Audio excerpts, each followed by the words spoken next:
थोड़ी सी अपनी जर्नी के साथ में कैसे करना है उस पर बातचीत करने वाली हूँ। तो नमस्ते, जय आरसीएम, हमारा चार्ज न्यूटी चार्ज। आप सभी का बहुत बहुत स्वागत है। मेरा नाम तो मधुसूदी है और मैं बिहार से बिलोंग करती हूँ, लेकिन 2015 से लगातार मैं कोलकाता में रहती हूँ क्योंकि कोलकाता में मेरा कॉलेज है मतलब स्टूडेंट हूँ। 2015 में आई थी ग्रेजुएशन करने के लिए। उसके बाद मैंने, अगर बैकग्राउंड की बात करूं तो एक बहुत ही मिडिल क्लास फैमिली से हूं, पर पैसे के मामले में मिडिल क्लास थी, पर सोच से बहुत हाई क्लास हम लोग थे। इसलिए मैं आज यहाँ पे बैठी हूँ क्योंकि एक लड़की की सफलता तभी होती है जब उनके माता पिता बहुत अच्छे सोच वाले होते हैं। तो रियली मैं प्राउडली ये बोलना चाहती हूँ कि मेरे मदर और फादर दोनों की सोच बहुत अच्छी थी, जिसने मुझे आगे बढ़ाने के लिए, आगे पढ़ाई करने के लिए बाहर भेजा। तो मैं 10th में टॉप 3 में थी, 12th में पूरे बिहार बोर्ड में टॉप 1% में थी। जेई मेंस मैंने क्वालिफाई किया, अलग अलग स्टेट लेवल के और नेशनल लेवल के एग्जाम्स मैंने क्वालिफाई की, और सब कुछ देखने के बाद जो मुझे सबसे बेस्ट कॉलेज मिल रहा था वो आइजर कोलकाता मिल रहा था। मैंने वहाँ पे रिसर्च कॉलेज में अपना एडमिशन लिया, और एडमिशन लेने के बाद मुझे पता चला कि मेरी रैंक अच्छी है तो मुझे स्कॉलरशिप मिलने लगी। तो 12th के बाद से मेरी जितनी भी एजुकेशन हुई है वो गवर्नमेंट के स्कॉलरशिप से हुई है। तो मैंने अपना ग्रेजुएशन किया, फिर पोस्ट ग्रेजुएशन किया, अब मैं पीएचडी कर रही हूँ। पीएचडी में जेआरएफ की पोजीशन पे हूँ। जेआरएफ की पोजीशन पे जो मुझे स्कॉलरशिप मिलती है वो स्कॉलरशिप लगभग 50,000 रुपया मंथली की मिलती है। और साथ में जिस टाइम पे मैं ग्रेजुएशन में थी उसी टाइम पे आरसीएम को स्टार्ट किया। पहले सीखा, इम्प्लीमेंट किया, सीखा, बहुत ऊपर नीचे होते होते होते होते जब मैं ग्रेजुएशन की थी उस टाइम पे टेक्निकल अचीवर हुई नहीं थी, और अभी पीएचडी कर रही हूँ। पीएचडी में टेक्निकल अचीवर के साथ में एमरोल्ड के पोजीशन पे हूँ। एमरोल्ड के पोजीशन में लगभग 2 लाख रुपया मंथली की इनकम आरसीएम से मैं ले रही हूँ। ये मेरा पूरा बैकग्राउंड है। तो पार्ट टाइम में कोई भी आदमी काम करके एमरोल्ड तो मिनिमम बन सकता है, क्योंकि मैंने ऐसा काम किया है। मेरी अपलाइन भी पार्ट टाइम में ही काम करते हैं और वो राइजिंग कोड लीडर है, रूबी अचीवर है। तो मुझे लगता है कि कुछ लोग अगर ऐसा बोलते हैं कि नहीं पॉसिबल है, तो मैं आपको बताना चाहती हूँ हिंदुस्तान में हजारों साथी हैं जो पार्ट टाइम में काम करके बहुत अच्छा काम कर रहे हैं, और जिस टाइम पे आपकी इनकम एक अच्छी आ जाती है उसके बाद आप फुल टाइम में स्विच कर सकते हैं। तो आज मैं बहुत सारी बातचीत करने के लिए आई हूँ, और आज मेरी बातचीत जो होगी वो थोड़ा सा डिफरेंट हो सकता है, क्योंकि मैं बहुत सारी चीजें जो मिसिंग है वो चीजें के बारे में बातचीत करने के लिए आप सभी के बीच में हूँ। आप सभी का फिर से बहुत बहुत स्वागत है आज के सेशन में। और आज के सेशन में बातचीत करने वाली हूँ, वो बातचीत कहीं ना कहीं रिलेटेड है हमारी बड़ी सफलता से, क्योंकि आरसीएम में न्यूटी चार्ज के माध्यम से बहुत सारे साथी आते हैं, काम करते हैं, बहुत लोगों के जीवन में बहुत सारा इम्पैक्ट लेके आते हैं, और बहुत सारे साथी वाइटल लेवल पे, रॉयल्टी लेवल पे आते हैं, पर रॉयल्टी में आके कहीं ना कहीं स्टक हो जाते हैं। कई बार हम बड़ी सफलता पे नहीं जा पाते। हमारे आरसीएम में 10,000, 20,000, 25,000, 50,000 कमाने वाले बहुत सारे साथी आपको मिलेंगे, लेकिन एक बड़ी अमाउंट में, जो बड़े संख्या में, मेरे ख्याल से मैं बोलना चाहूंगी बड़ी संख्या में, जो हमारी प्रोडक्ट की जितनी ताकत है, जो हमारे पास में जो रेंज है, जो हमारी यूनिक स्ट्रेंथ है, पूरे के पूरे वर्ल्ड में किसी भी कंपनी के पास में इतनी रेंज के प्रोडक्ट नहीं है। इसके साथ में न्यूटी चार्ज जैसी ब्रांड पार्टनर्स नहीं है।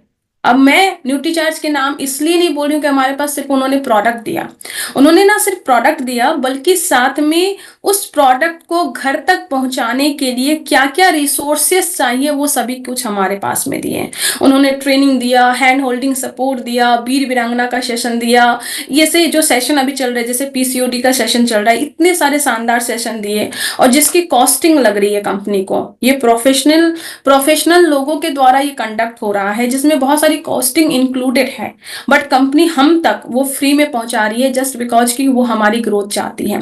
तो इतनी सारी कुछ चीज है, रिसोर्सेस है, प्रोडक्ट है, प्लेटफॉर्म है, हैंड होल्डिंग सपोर्ट है, बट स्टिल क्यों एक बड़ी सफलता नहीं आ रही है।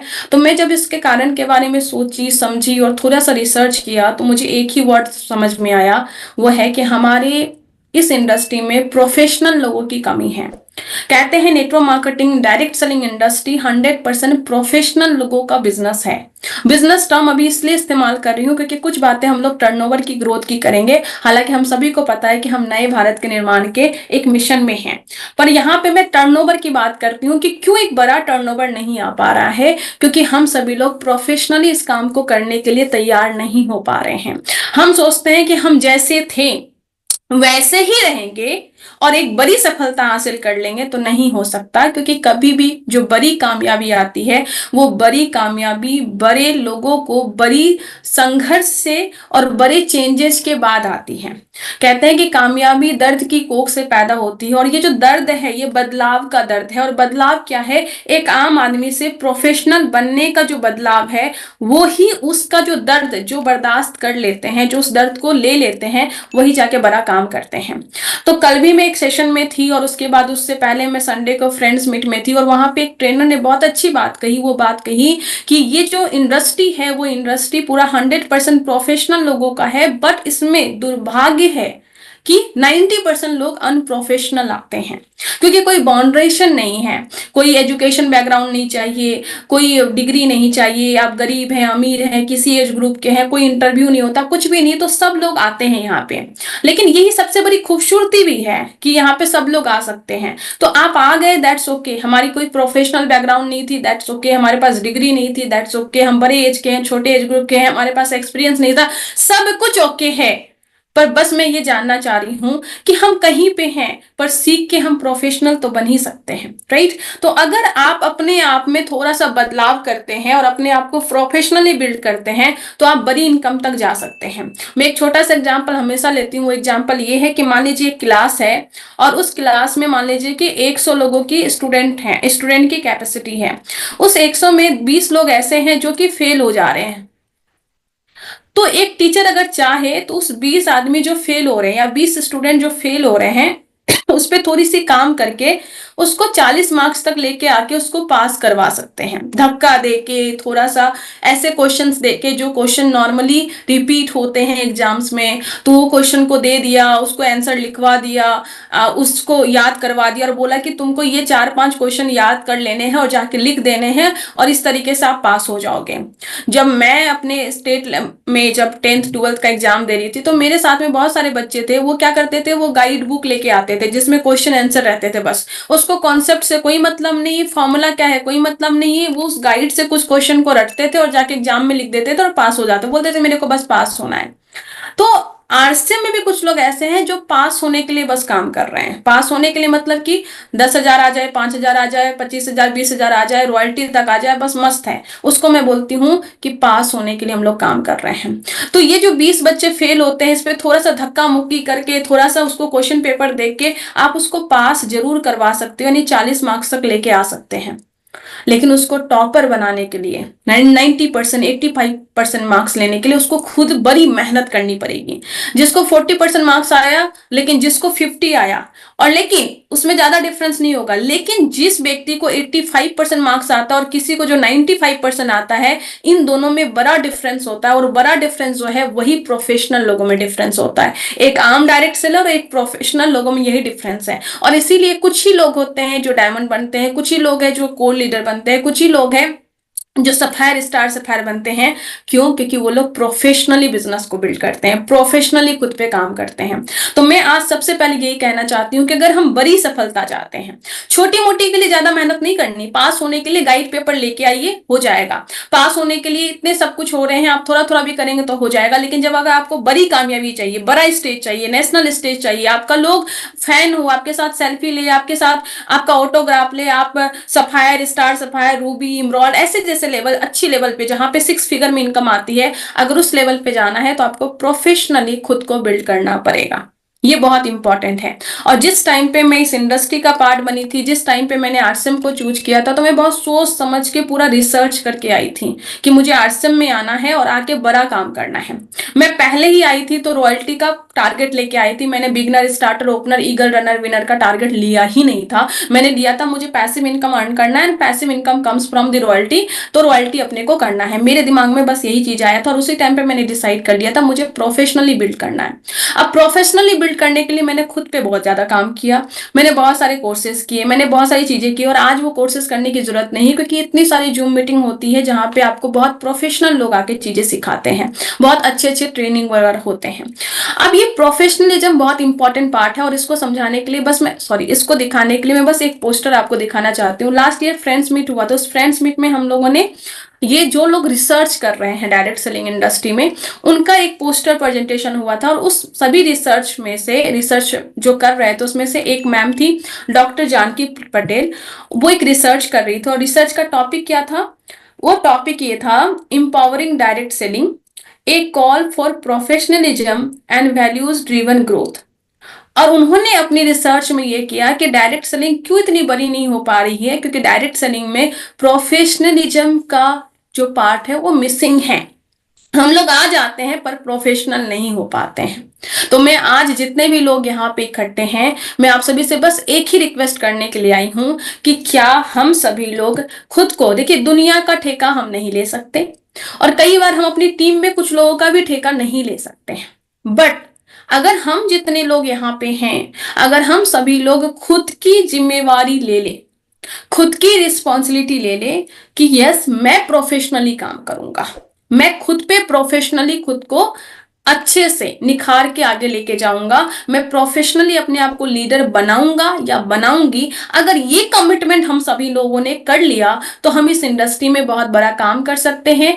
आरसीएम जैसा प्लेटफॉर्म अपने पास में है, आरसीएम में न्यूट्रीचार्ज जैसी सपोर्ट सिस्टम अपने पास में है और इतना बड़ा काम हो सकता है। तो बस आपको खुद से कमिटमेंट करना है। तो मैं सबसे पहला कमिटमेंट आप लोगों से यही चाहती हूँ कि क्या आप तैयार हैं खुद को प्रोफेशनली बिल्ड करने के लिए। तो आप चैट बॉक्स में यस यस लिख सकते हैं या वाई लिख सकते हैं, वाई फॉर यस। तो क्या आप प्रोफेशनली खुद को तैयार हैं अपने आप को बिल्ड करने के लिए। और आज मैं कुछ स्टेप के बारे में बात करूंगी। यस, बहुत सारे लोग तैयार हैं। आज मैं प्रोफेशनली कुछ स्टेप के बारे में बात करूंगी कि कैसे मैंने खुद को प्रोफेशनली डेवलप करने की कोशिश की है और आज भी अभी कर रही हूँ, लगातार इस पर खुद पे काम कर रही हूँ। देखिए, जब मैं इस सिस्टम में आई, इसका पार्ट बनी, उसके बाद मैंने सबसे पहले सोचा कि इस सिस्टम को बिल्ड करने के लिए मेरे को क्या स्किल सेट की जरूरत है। मैं आपको बताना चाहती हूँ, मैं अभी पीएचडी कर रही हूँ। पीएचडी एक ऐसी डिग्री है जिस डिग्री में कहते हैं कि जब वो डिग्री कंप्लीट हो जाती है तो आपके नाम के आगे में डॉक्टर लग जाता है। वो सबसे बड़ी डिग्री होती है, उसके बाद की लगभग कोई पढ़ाई नहीं, उसके बाद बस रिसर्च रिसर्च रिसर्च होता रहता है। तो मैं उतनी बड़ी डिग्री की पढ़ाई कर रही हूँ, पीएचडी कर रही हूँ, रिसर्च में हूँ, बट मैं यहाँ पे पीएचडी वाली बात तो नहीं कर रही हूँ ना। मैं तो अपने रिसर्च की बात नहीं कर रही हूँ, मैं क्या बात कर रही हूँ, आरसीएम की। मतलब क्या है कि मेरी रिसर्च की पढ़ाई वो अपने जगह काम आती है, बट आरसीएम के लिए आरसीएम की पढ़ाई चाहिए, न्यूट्रीचार्ज के लिए न्यूट्रीचार्ज की पढ़ाई चाहिए, राइट। तो हमें ये समझना होगा कि हम अपने प्रोफेशन में टीचर हैं, किसान हैं, इंजीनियर हैं, डॉक्टर हैं, बड़े बड़े बिजनेस ओनर हैं, जो भी हैं, बट वो उस प्रोफेशन में काम हो आएगा। जैसे ही हम डायरेक्ट सेलिंग इंडस्ट्री में आएंगे, आरसीएम में आएंगे, न्यूट्रीचार्ज में आएंगे, तो न्यूट्रीचार्ज के बिजनेस को बिल्ड करने के लिए, आरसीएम के बिजनेस को बिल्ड करने के लिए, डायरेक्ट सेलिंग बिजनेस को बिल्ड करने के लिए हमें कौन सी स्किल सेट की जरूरत है, ये हमें पहचान के समझ करके उस पर काम करने की बहुत ज्यादा इंपॉर्टेंस है, इंपॉर्टेंट चीज है, इसको समझना पड़ेगा, राइट। तो मेरी पढ़ाई में मैं कितना ही धुरंधर हूं, बट पॉइंट है कि मुझे आरसीएम में धुरंधर बनना है। तो सबसे पहले हमें ये करना पड़ेगा कि आरसीएम को करने के लिए मेरे को क्या क्या स्किल सेट चाहिए, and make a list of that कि हमें क्या चाहिए। तो मैं ये आराम से बैठी, मैंने जब स्टार्ट किया तो मैंने ये सोचा कि इस यहाँ पे अपना टर्नओवर को ग्रोथ करने के लिए, अपनी टीम बिल्डिंग करने के लिए, टीम को हैंडल करने के लिए, टीम में ग्रोथ लाने के लिए, टीम में बड़ी बड़ी अचीवमेंट लाने के लिए मेरे को क्या क्या स्किल सेट की रिक्वायरमेंट है। और मैंने एक बहुत अच्छा खासा लिस्ट पूरा का पूरा ऐसे बनाया कि 1 नंबर पे मुझे क्या चाहिए, 2 नंबर पे क्या चाहिए, 3 नंबर पे, ऐसे करके मैंने पूरा लिस्ट डाउन किया। मान लीजिए 10 चीजों का लिस्ट डाउन किया कि मुझे ये 10 चीज चाहिए जानना, ताकि मैं इस सिस्टम को बिल्ड कर पाऊं। जिसमें से नॉर्मल हम सभी को पता है, हम प्रोडक्ट बेस्ड कंपनी में है, प्रोडक्ट से टर्नओवर आएगा, तो सबसे पहली चीज है प्रोडक्ट की ट्रेनिंग। अब मान लीजिए आप न्यूट्रीचार्ज वुमेन पे काम कर रहे हैं, हमने बोला कि 15 करोड़ महिलाओं तक पहुंचना है। ठीक है, आप पहुंचे 15 करोड़ में से 5 महिला के पास में। जैसे ही 5 महिला के पास में गए, आपने बात की न्यूट्रीचार्ज वुमेन की, वो बोलेंगे कि यार न्यूट्रीचार्ज वुमेन मतलब हम ये टैबलेट नहीं खाएंगे, कोई साइड इफेक्ट हो गया तो। अब चूंकि वो क्वेश्चन तो एक आम आदमी से आ रहा है, अब कोई साइड इफेक्ट हो गया तो ये एक ऑब्जेक्शन है। इस ऑब्जेक्शन को टैकल करने के लिए जो बात हमें रखनी है, क्या वो बात करनी हमें आती है, ये एक स्किल है। और ये स्किल क्या हम सीख के गए हैं बात करने के लिए? और अगर ये स्किल हम सीख के नहीं गए हैं बात करने के लिए, तो होगा क्या कि हम उसके ऑब्जेक्शन को हैंडल नहीं कर पाएंगे। और जब उस ऑब्जेक्शन को नहीं हैंडल कर पाएंगे तो हो सकता है हमें वहां से रिजेक्शन मिले। और जब हमें रिजेक्शन मिल जाएगा तो हमें क्या लगेगा कि ये काम तो चलता नहीं है, हम ये सोच के साथ में बैठ जाएंगे। पर पॉइंट ये है कि ये काम तो चलता है, हमें चलाना नहीं आया। लेकिन हमें चलाना नहीं आया, ये बात मानने के लिए भी जो हिम्मत चाहिए ना, वो बहुत कम लोगों में होती है, क्योंकि हम बचपन से ब्लेमिंग एटीट्यूड में होते हैं, बचपन से सिखाया जाता है। मैं तो एक एग्जांपल में हमेशा सीखती हूँ कि मान लो एक बच्चा चल रहा है और मान लीजिए बगल में बेड रखा हुआ है या टेबल रखा हुआ है, टेबल से बच्चे को चोट लग जाती है तो माँ क्या बोलती है, हाँ मेरे बच्चे को चोट लग गई, और वो टेबल को मारने लगती है, क्योंकि हम बच्चे को सिखा रहे हैं कि तुम्हारी गलती नहीं है, टेबल की गलती है कि तुम्हें चोट लग गया। तो हम बच्चे को क्या सिखा रहे हैं कि तुम्हारी गलती कभी नहीं है, अगर चोट लगी तो टेबल की गलती है, टेबल को मारना सिखाते हैं। दैट मीन्स हम बचपन से बच्चे को ब्लेमिंग एटीट्यूड सिखा रहे हैं, और हम बड़े होके भी ब्लेमिंग एटीट्यूड में रहते हैं। एग्जाम पास नहीं कर गए तो क्वेश्चन की गलती, एग्जाम पास नहीं कर गए तो टीचर अच्छा नहीं मिला, नौकरी नहीं मिली तो कंपटीशन बहुत है, नौकरी नहीं मिली तो और सारी चीजें हैं, अच्छे कॉलेज में नहीं गए तो किसी को ब्लेम किए, अच्छे एजुकेशन नहीं कर पाए तो मम्मी पापा को ब्लेम कर दिया कि अच्छे स्कूल में नहीं भेजा, लेकिन जिस स्कूल में भी गए वहां से भी तो अच्छे बच्चे निकले। तो हमारा ब्लेमिंग एटीट्यूड इतना ज्यादा होता है कि हम ये बोल ही नहीं पाते हैं कि मैं इसलिए नहीं कर पाया क्योंकि मेरे पास स्किल सेट नहीं थी। हम क्या बोलते हैं, ये काम नहीं चल पाता। ये वाली एटीट्यूड से तभी निकल पाएंगे जब हम ये जान पाएंगे कि जो स्किल चाहिए इसको बिल्ड करने के लिए, वो स्किल मेरे पास नहीं है और मुझे उस पर काम करने की जरूरत है। ये कहां से आएगा? ये आएगा जब आप ब्लेमिंग एटीट्यूड से हटके, कंप्लेनिंग एटीट्यूड से हटके आप अपने आप को रिस्पॉन्सिबल मान के काम करेंगे। राइट? तो कंप्लेन मत कीजिए, आप एक लिस्ट बनाइए। अब ये लिस्ट सबके लिए अलग अलग हो सकती है, लेकिन कुछ लिस्ट तो कॉमन है जिसके बारे में मैं बात करना चाहती हूँ। पहली लिस्ट जो है वो है कि प्रोडक्ट का नॉलेज तो आपके पास में होना ही चाहिए। जिस भी प्रोडक्ट पे आप काम करना चाह रहे हैं, न्यूट्रीचार्ज वुमेन है या न्यूट्रीचार्ज के अलग प्रोडक्ट्स या जो भी हैं, क्या आप उस प्रोडक्ट के बारे में अच्छे से बताना और ऑब्जेक्शन हैंडल करना, ये दोनों चीज आपको आनी चाहिए। बता आपने अच्छे से दिया, पर उन्होंने जो कुछ पूछा उसका अगर ऑब्जेक्शन हैंडल, मतलब उनको सेटिस्फाइड नहीं कर पाए, तो फिर काम नहीं चल पाएगा। राइट? और साथ ही साथ हमें ध्यान रखना है कि जब भी हम ऑब्जेक्शन को टैकल करें तो हम उनके ईगो को सेटिस्फाइड करके करें, ईगो को ठेस पहुंचा के नहीं करें। कई बार हम ईगो को ठेस पहुंचा देते हैं, उनको ऐसी बातें कर देते हैं जो बात उनको बुरी लग जाती है, फिर वो हमें ही पसंद नहीं करते, तो फिर हमारे प्रोडक्ट को भी पसंद नहीं करते। तो ये बहुत इंपॉर्टेंट है कि हम ऑब्जेक्शन हैंडल करते टाइम उसकी बातों को या अपनी बातों को ऐसे रखें ताकि उनका ईगो हर्ट ना हो, क्योंकि हम सभी लोग इमोशनल हैं।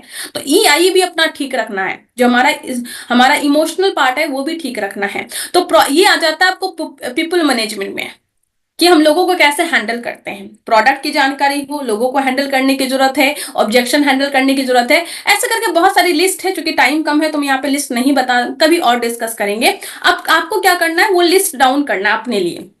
अब बताइए आप में से कितने लोग हैं यहाँ पे जिन्होंने ये स्किल सेट का लिस्ट बनाया है कि मुझे ये चीजें सीखनी है आरसीएम को करने के लिए। एक बार हैंड रेज कीजिए, कितने लोग हैं जिन्होंने ये लिस्ट बनाया है कि मुझे ये सारे स्किल सीखना है, ये सारे स्किल सीखना है।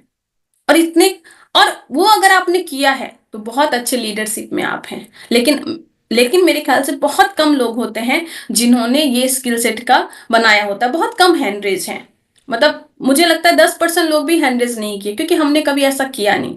लेकिन मैं आप सभी को कहना चाहती हूँ कि आज बैठ के अपलाइन का हेल्प लेके आप ये पूरा का पूरा नोट डाउन कीजिए कि आप में किस स्किल की कमी है, क्योंकि मेरे में कुछ स्किल की कमी हो सकती है, आप में कुछ स्किल की कमी हो सकती है। तो आप वो लिस्ट डाउन करके अपना वो कीजिए। राइट? तो मैंने सबसे पहला काम जो किया प्रोफेशनली खुद को बिल्ड करने के लिए, मैंने देखा कि मुझे डायरेक्ट सेलिंग बिजनेस को बिल्ड करने के लिए, इस अभियान को एक अलग लेवल पे लेके जाने के लिए मेरे को क्या क्या स्किल सेट चाहिए और उस स्किल सेट पे मेरे को काम करने की जरूरत है। तो मैंने वो स्किल सेट पे काम करना स्टार्ट किया और मैंने सीखा। अब सीखने के साथ में क्या करना है, आपको ये सब सीखना है और साथ में इसको इंप्लीमेंट करना है। तो इंप्लीमेंट करने के लिए मतलब एक्शन करना है।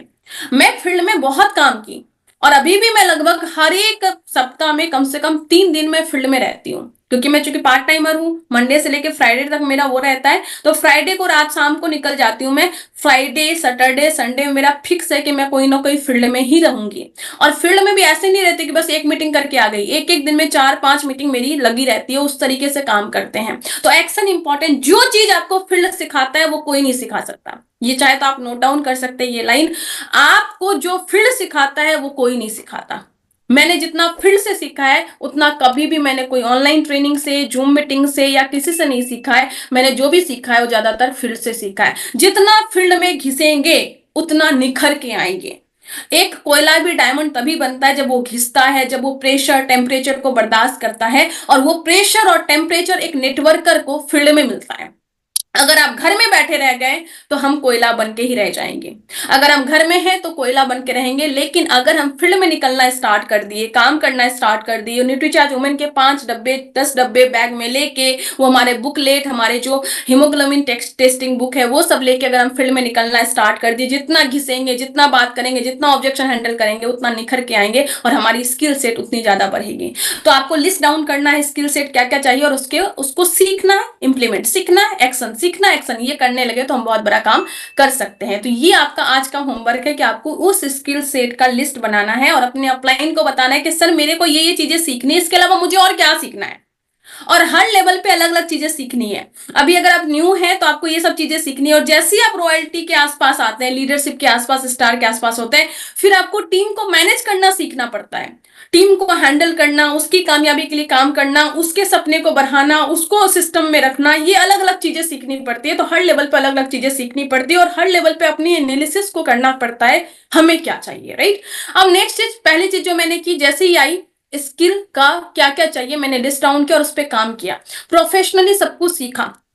कुछ चीजें आरसीएम के अंदर से सीखा, कुछ चीजें बाहर से सीखा, कुछ चीजें किताब से सीखी, कुछ चीजें ऑनलाइन ट्रेनिंग से सीखी, कुछ चीजें यूट्यूब से सीखी, और उस पर फोकस होकर वर्किंग की। कई बार हम क्या करते हैं ना, यूट्यूब पे जाते हैं, देखने कुछ और जाते हैं, बगल में कुछ और आता है, फिर उस वीडियो पे जाते हैं, फिर 2 घंटे ऐसे ही बिता देते हैं, सीखा कुछ नहीं, बस इंटरटेनमेंट करके चले सोने के लिए, अब कल देखेंगे।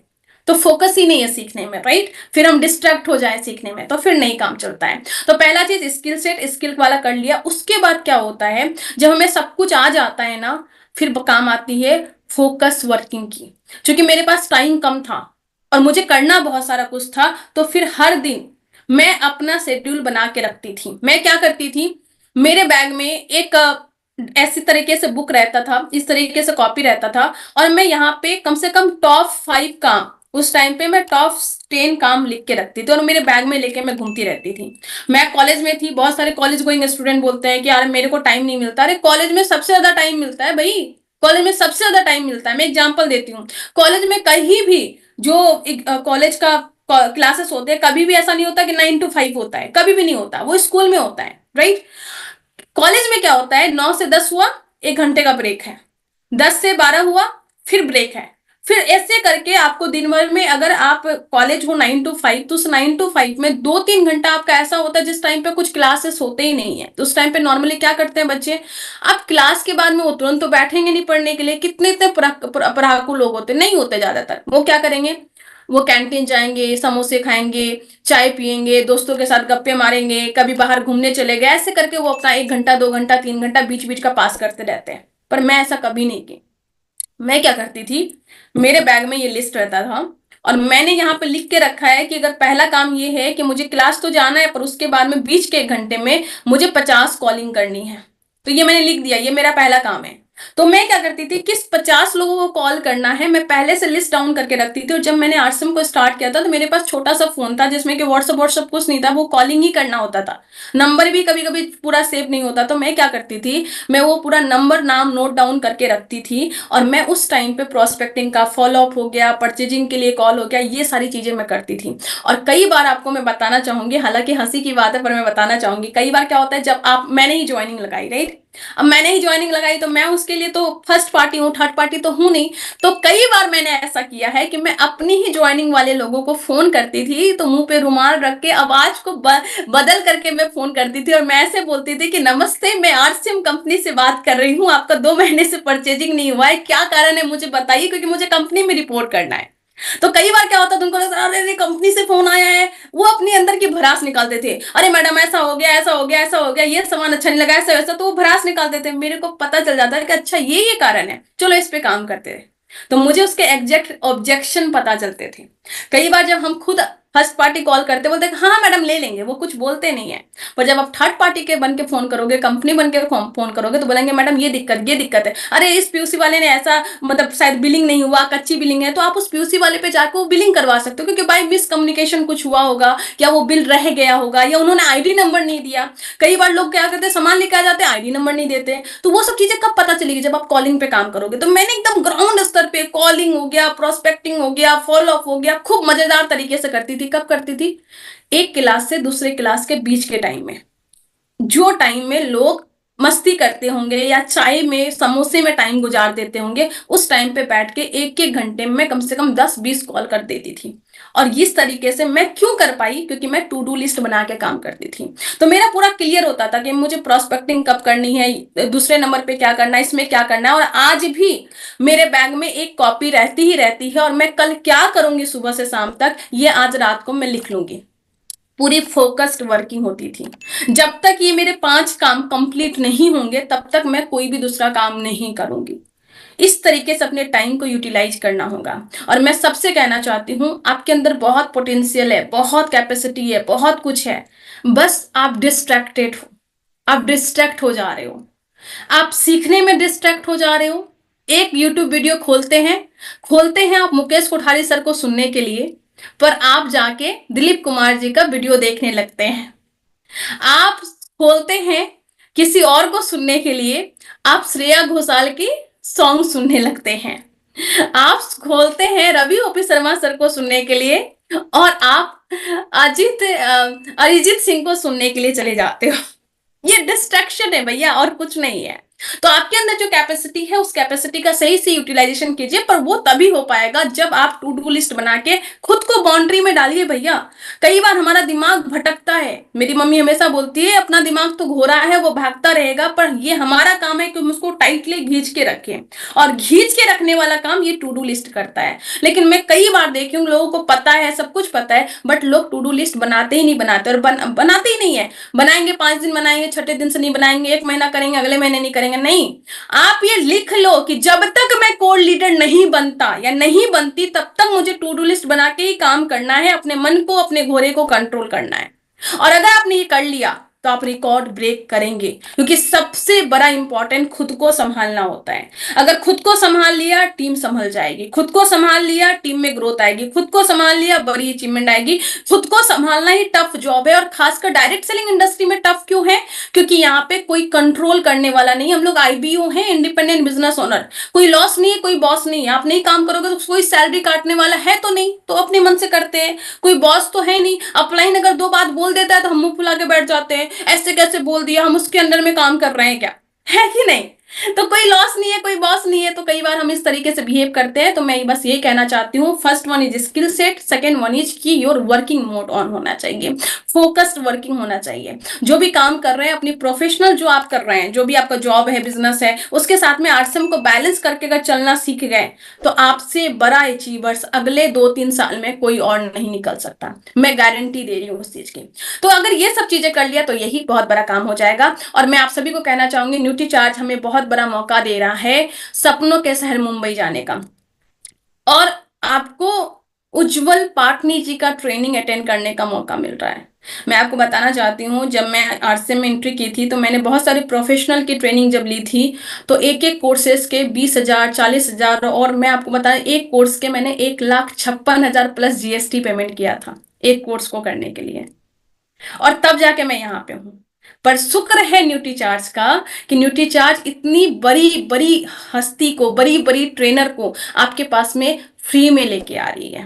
यस, इसको फ्री ही बोलेंगे, वरना इतने छोटे से टारगेट में क्या होगा बताइए? आप खुद ही बताइए, इतने छोटे से टारगेट में क्या होगा? आपका अक्टूबर से लेके मार्च तक 6 महीने के टाइम में 30 पीस न्यूट्री चार्ज वुमेन, कुछ नहीं है ये टारगेट भैया, कुछ नहीं है।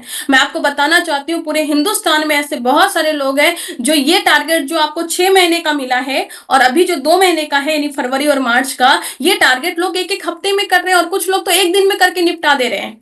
और आपको इतना टाइम मिला है, ये कुछ भी नहीं टारगेट है, और आपको उस ट्रेनिंग को अटेंड करने के लिए जाना ही चाहिए, क्योंकि ये ट्रेनिंग आपको प्रोफेशनलिज्म के तरफ बढ़ाएगा, आपको प्रोफेशनली कैसे काम करना है वो सिखाएगा। एंड विदाउट ट्रेनिंग कुछ भी नहीं हो सकता। तो उस ट्रेनिंग को अटेंड करने के लिए, खुद को सम्मान देने के लिए, खुद को अलग इन्वायरमेंट में लेके जाने के लिए, खुद की बड़ी सोच के लिए, खुद के बड़े टारगेट के लिए, और अपनी टीम में एक लीडर, अपने आप को एक रोल मॉडल बनाने के लिए आपको इस प्रोग्राम में जाना ही जाना चाहिए। तो जिनके भी टारगेट कंप्लीट अभी तक नहीं हुए, आप फटाफट इस टारगेट को कंप्लीट कीजिए। और मैं तो बोलती हूँ ऐसा टारगेट कंप्लीट कीजिए कि स्टेज पे जाने का मौका मिले, क्योंकि इतने बड़े हॉल में बैठ के नीचे में ताली बजाने में कुछ भी मजा नहीं है। मजा है स्टेज पे जाने के लिए, और मजा है स्टेज पे जाना तभी अच्छा होगा जब आप टारगेट को हिट करके जाएंगे। तो टारगेट को हिट कीजिए ना भैया लोग, क्या दिक्कत है? इतना छोटा सा टारगेट है, आप एक बार अगर ठान लिए ना, आपके दिल में आग लग गई ना कि यार मेरे को जाना ही जाना है, तो आप टारगेट को हिट कर लेंगे। बेसिकली दिक्कत ये है कि आप ठानते ही नहीं है। आप ढीला ढाला तरीके से काम करता है, हाँ देखते हैं हो जाएगा तो ठीक है। गाना गाने वाले लोग यहाँ पे नहीं कामयाब होते हैं भैया, ठानने वाले लोग कामयाब होते हैं। हम गाना गाते हैं अपलाइन के सामने, हाँ सर लगे हुए तो हैं, लगे हुए रहेंगे, बस ठानेंगे नहीं तो आपकी पिन भी कहीं किसी और के सीने पे लग जाएगी। सिंपल सी बात है, क्योंकि पिन तो लगेगी, ब्लेजर तो मिलेगा, ये सैसे तो लगेगा, ये बैच तो लगेगा, और लग रहा है पूरे हिंदुस्तान में लाखों लोगों के सीने पे। पर आपके सीने पे कब लगेगा भैया? आपके सीने में तब लगेगा जब आप डिसीजन लेंगे कि मुझे सीने पे लगवानी है। दिक्कत यह है कि आपकी डाउनलाइन डिसीजन ले रही है, आपकी अपलाइन डिसीजन ले रही है, आपके आसपास सभी लोग डिसीजन ले रहे हैं, पर आप ही डिसीजन नहीं ले रहे हैं। तो नहीं होगा, गाना गाने से नहीं होगा, टालने से नहीं होगा, घिसने से नहीं होगा। आपको डिसीजन लेना होगा कि मेरे को करना है तो करना है, मेरे को ब्लेजर चाहिए भैया, और ब्लेजर के लिए काम कीजिए। और जितने भी लोग यहाँ पे हैं, आप सभी लोग तो लीडर हैं, और लीडर जो होता है वो लीड बाय एग्जाम्पल होता है। आपकी पूरी टीम नीचे खड़ी है, लेकिन आपको सबसे ऊपर चढ़ना पड़ेगा, वो ध्वज वाहक आपको बनना पड़ेगा, वो सबसे पहले आपको वहां पे उठ के जाना होगा, और अपना टारगेट सबसे पहले हिट करना होगा। तो अपना टारगेट हिट कीजिए सबसे पहले, और हिट करके स्टेज पे आइए। आप सभी लोग, जितने भी लोग हैं, अगर आप रॉयल्टी और टेक्निकल है, और रॉयल्टी और टेक्निकल होने के बावजूद भी आपके सर पे ये मुकुट नहीं लगता है, आपके शरीर में ये ब्लेजर नहीं लगता है, तो इससे बड़े अफसोस की बात कुछ नहीं हो सकती। तो आपको ये वाला टारगेट कंप्लीट करना है कि आपको अपनी जो भी आपकी जो लोग, कुछ लोग दोनों लेग पे काम करते हैं, कुछ लोग एक लेग पे काम करते हैं, तो जो भी लीडर है वो दोनों लेग पे ही काम कर रहे होंगे। तो आपकी दोनों लेग में जो छोटी लेग है, यानी जिसको हम लोग बी लेग बोलते हैं, उस बी लेग में आपको 10 एसोसिएट बायर को, कितना छोटा सा टारगेट है, 10 एसोसिएट बायर को आपको 30 पीस न्यूट्रीचार्ज वुमेन का टारगेट कंप्लीट करवाना है, ताकि आपको ये ब्लेजर पहनने का मौका, और आपके सर पे जो वो ताज है ना, हम इसको ताज ही बोलते हैं, एक राजा वाली फीलिंग आती है, आप सच में लीडर बनते हैं, वो आप कंप्लीट करें। तो अगर आप कंप्लीट करेंगे तब आपको स्टेज भी मिलेगा, आपको ये ब्लेजर भी मिलेगा, और आप अपनी पूरी टीम के सामने लगेगा ना कि एक एग्जाम्पल सेट करेंगे, अरे मेरे अपलाइन तो थे, यानी मैं भी कर सकता हूं। क्योंकि आपकी जो टीम है ना, वो आपको देख के मोटिवेट होती है। ठीक है, हमारे पास में बहुत सारे कोर लीडर हैं, राइजिंग कोर लीडर है, जो हमें बहुत मोटिवेट करते हैं, बहुत कुछ सिखाते हैं, पर पॉइंट ये है कि आपकी टीम सबसे ज्यादा मोटिवेट आपकी कामयाबी को देख के करती है। तो अपनी टीम को मोटिवेट करने के लिए खुद को कामयाब बनाइए। और लास्ट में बस एक इन्फॉर्मेशन देना चाहते हो, वीसी सर का सेशन हो रहा था, हमारे बीच में एक बहुत बड़ा इवेंट आने वाला है, नेक्स्ट जनरेशन वाला। तो आपकी टीम में जो भी ऐसे नेक्स्ट जनरेशन है, उनको बोलिए पिन चेंज करेंगे, और पिन चेंज करके वो अप्रैल में भी सम्मान पाने का मौका मिलेगा, और 25 मई को जो नेक्स्ट जनरेशन वाला प्रोग्राम होगा, उसमें भी उनका सेलिब्रेशन होगा। एक काम से कई जगह पे नेशनल स्टेज पे आप जा सकते हैं। तो आप अपनी ताकत लगाइए, जिनकी भी एज 30 साल से कम है, जो सिक्योरिटी के एग्जाम्पल है, या जो सेकेंड जनरेशन है, आप सभी अपना पिन को चेंज कीजिए। और इस पिन को चेंज करने में जो सबसे ज्यादा भूमिका निभाएंगे इस बार, वो न्यूट्री चार्ज ही निभाएंगे, क्योंकि न्यूट्री चार्ज जितनी मेहनत कर रही है, 7 बजे का सेशन में अलग अलग लोगों को लेके आना, इतना टूल्स बनाना, अलग अलग लैंग्वेज बनाना, आपको मतलब आपको थोड़ा सा भी मतलब अगर आप देखेंगे, चीजों को समझेंगे ना, तो आपको पता है हर चीज की कॉस्टिंग है।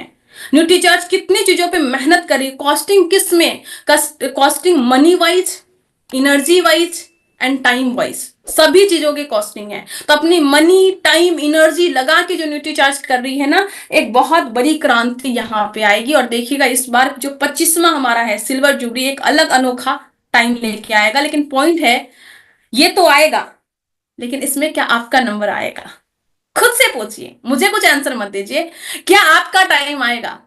एक बहुत अच्छा गाना आया था ना कि अपना टाइम आएगा, लेकिन ये अपना टाइम आपको अभी लेके आना है, इस महीने और अगले महीने, ये 2 महीने में आपको चक्का चौका लगाना है। बीसी सर हमेशा बोलते हैं कि रॉयल्टी आने में 90 दिन का ही टाइम लगता है, उससे ज्यादा का टाइम नहीं लगता है, पर पॉइंट ये है कि वो 90 दिन कब आपका स्टार्ट होगा।